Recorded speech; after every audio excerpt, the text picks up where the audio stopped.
Thank you all for being here today. And the title of my speech is Ahmadinejad, the most dangerous leader in the world.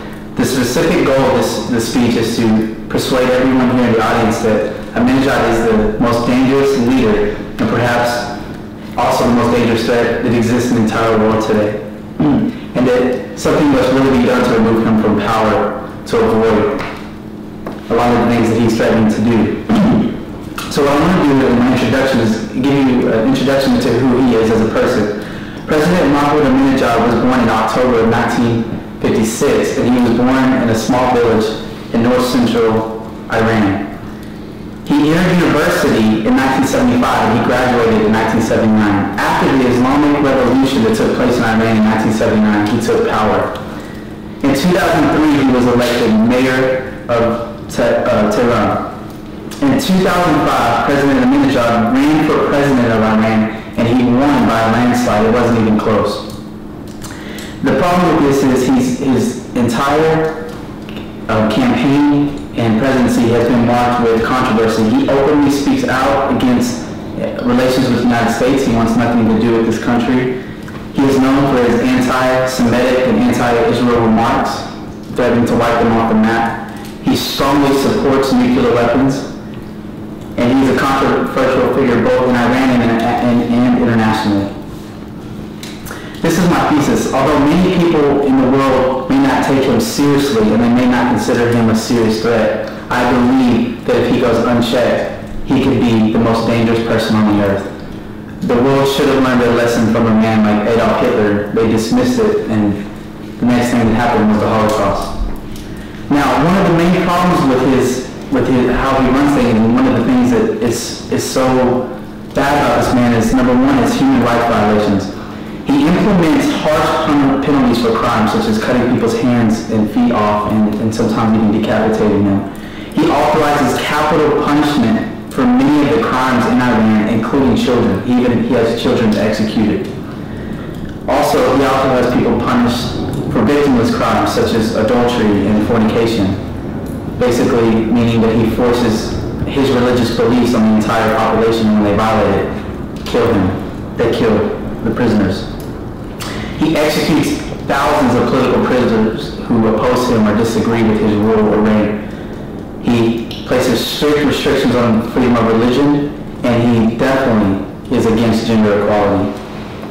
Now, the thing that he's most known for, and what we probably all see in the news, is his support for the nuclear program.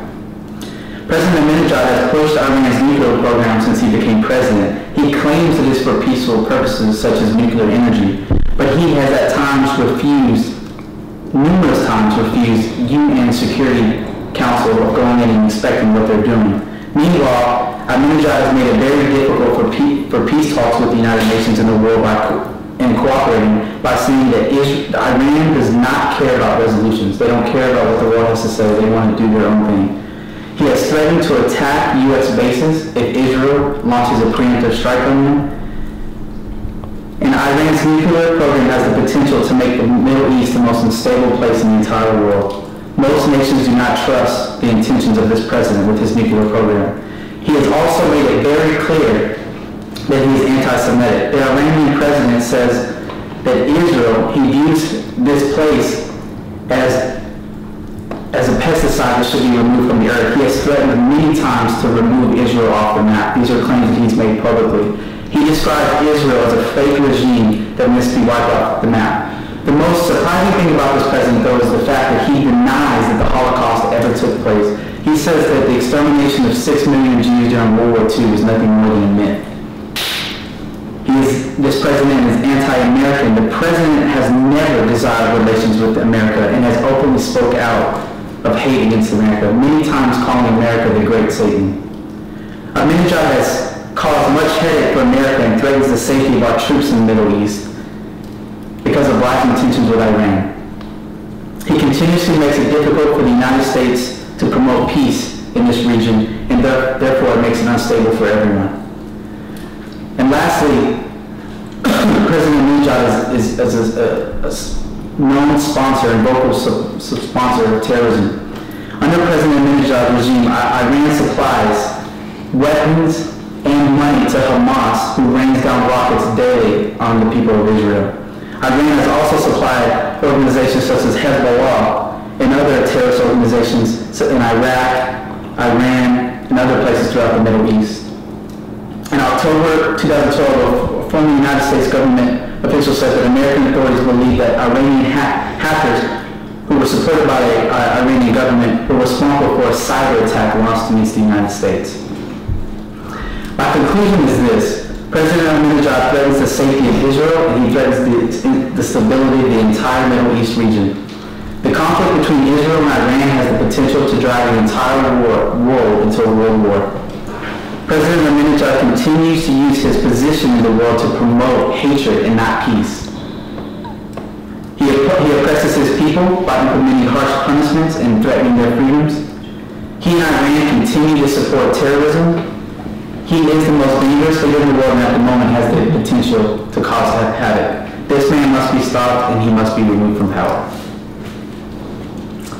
So that's the end of the speech part. Now what I'd like to do is I'd like to open up the floor to anyone that might have any questions. Yes? Why does the president hate Israel so much? Your question is why does Iran hate Israel so much? Mainly for religious purposes. The Muslims and the Jews have been fighting for centuries, and much of his hatred for the Jewish people stems from religion, and he really despises them as an ethnic people, their ethnicity as a Jewish race. In fact, he even denies that they should exist. His views are a lot like that of Hitler, except his are more religious-based. What is the world doing to stop him? Your question is what's the world doing to stop him? The world is doing, at this moment, the world is putting strict sanctions on Iran. They're hoping to force Iran into a corner where they will have to talk peace talks. They're putting sanctions on their economy, and so basically what the world is hoping to do is force them to be in a state of chaos in their own country, even prompting the people to maybe even bring about a revolution. But at this time, it's not working. Iran has continued to do all this stuff it's always done, and they show no sign of stopping. So sanctions might not be enough. It's very possible that the war will be the only way. Is there any connection with the president and terrorist groups at all in America? Is there anything connected with that? The president, at this moment, to my knowledge, I don't know that the president of Iran can be specifically linked to any terrorist organization that's operating in America, but he does, like I said in the speech, he was responsible for supporting a cyber attack that was launched against the United States. And I guess you could say he becomes an enemy of the United States by going against our foreign interests in those other countries, by going against Israel, by promoting hate. So he's indirectly sponsoring terror and also directly sponsoring terror in the Middle East, such as like what's going on in Syria and other places, supplying weapons to terrorists and all that all over the world. Definitely spoken his support for terrorism. Is that it? Well, I'd like to thank you guys for listening to my speech. I hope you enjoyed it, and thank you for your good questions.